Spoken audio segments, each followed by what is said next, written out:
Alright, let us discuss this Unit 6, Chapter 8, and that is gravitation.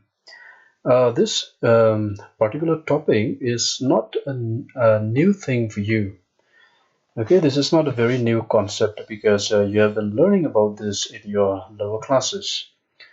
Okay, you have been introduced to the concept of gravitation in class 9, if I'm not mistaken. All right, and in gravitation, basically you know that every body in the universe, they attract each other, isn't it? So there's a force of attraction between any two bodies in the universe. For example, let's say we have an orange. Now, why does an orange fall onto the earth? Right? It is basically because the earth is attracting the orange. Yes or no? So that is why this orange, it is falling down onto the earth. It can be any object. It can be a stone or an apple or anything, any object. Okay, so this shows that the earth is attracting the object, so that is why this object is falling down. And this arrow shows the direction of motion in which this object is going. Okay, and similarly we have the earth and the moon. All right, the earth is attracting the moon is also attracting the earth. Okay, so from here we understand that any two objects will attract each other. Now in this example that I've given you, I've explained that the earth is attracting the orange, so that is why the orange is falling down. But is this orange attracting the earth? Yes, the orange is also attracting the earth. All right, but we do not feel the earth going up into the orange. Okay, there is a very good reason for that. All right, so I will come to that later on when we discuss the acceleration due to gravity. Okay, so basically in the universe, any two objects has a force in which they interact with each other, and that force is what is the nature of that force? That force is attractive. Attractive in nature. All right, it is only attractive in nature. Okay, so this was studied by Newton. Okay, from which he proposed the law known as the Newton's law of gravitation, or the universal law of gravitation. Okay, now what does this law say? Let us have a look.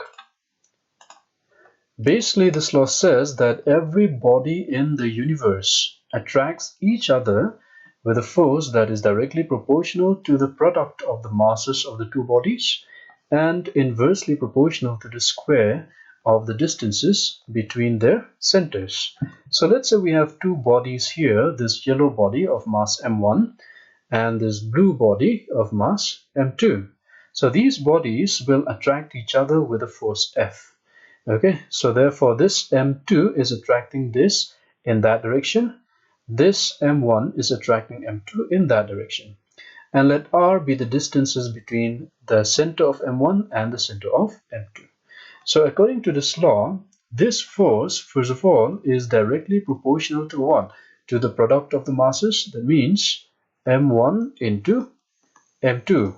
And also it is inversely proportional. Look at the second statement. It says that it is inversely proportional to the square of the distances between their centers. That means this will be proportional to 1 by r squared. So therefore, when we combine these two, we get F to be proportional to m1 m2 by r squared. Or you have F is equal to, now when you convert this proportionality sign into an equal sign, you have to put a constant of proportionality, and that constant of proportionality is denoted by G. Okay, so you have m1 m2 by r squared. Got it? So this is nothing but the mathematical expression for the universal law of gravitation. Okay, where here, what is this G? Where G is the universal gravitational constant. Okay, the value of G is how much? 6.67 into 10 to the power minus 11. And what is the unit? unit for G will be Newton meter square per kg square. Okay, so what is the dimensional formula for G? Let me write that as a heading. Dimensional formula of G. So we have this equation, F is equal to G m1 m2 by r square. So let us write G on the left hand side. So this r square will go up and multiply with F. So you have F r square. This m1 and m2 will go down. It will go and divide here, m1 and m2.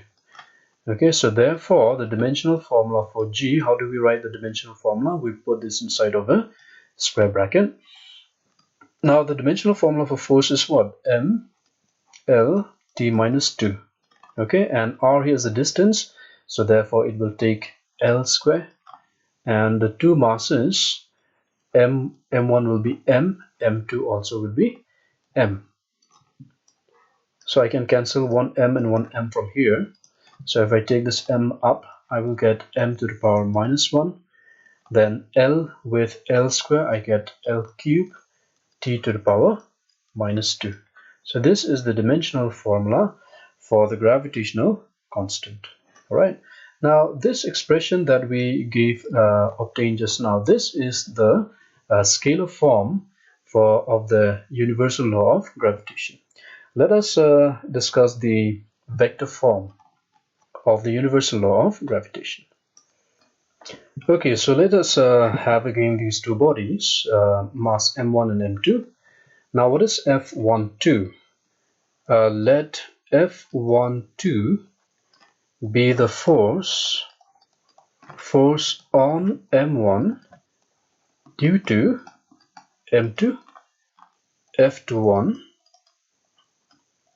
this is the force on m2 due to m1. Also let R12 be the unit vector pointing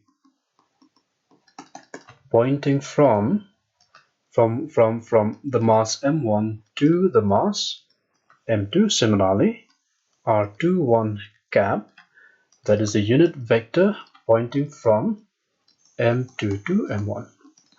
Okay, so therefore by the universal law of gravitation, you have F12, this will be G m1 m2 by r square, where r is the distance, and then F12.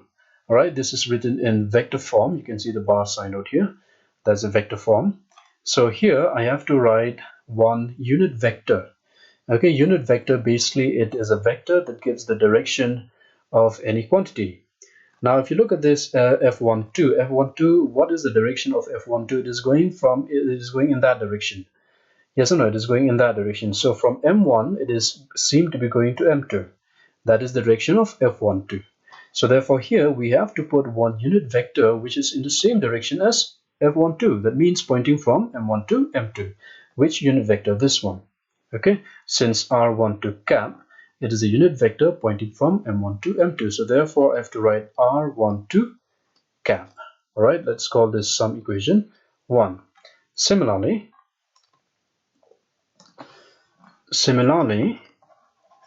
F21 bar, this is equal to G m1 m2 by r square, and what will be the unit vector now?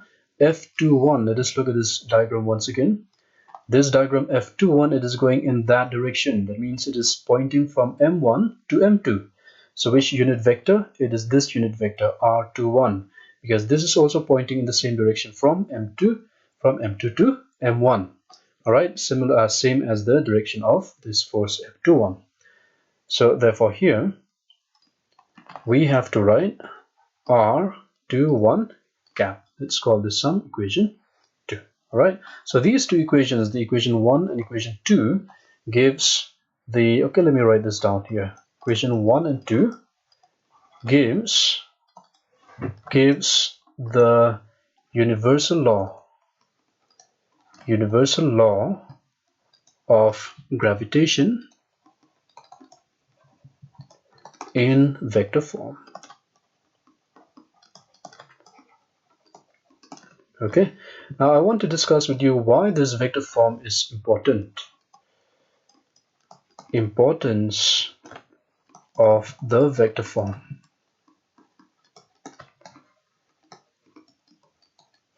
All right, now if you have not learned the chapter vectors, you can just take it for granted. Later on, when you learn the chapter vectors, you will see that r12 cap, this is equal to minus r21 cap. Okay, so let us just write we know. What is the meaning of this equation? This equation means that r12 and r21, they are equal in magnitude, and the minus sign shows that they are opposite in direction. So let's call this equation 3.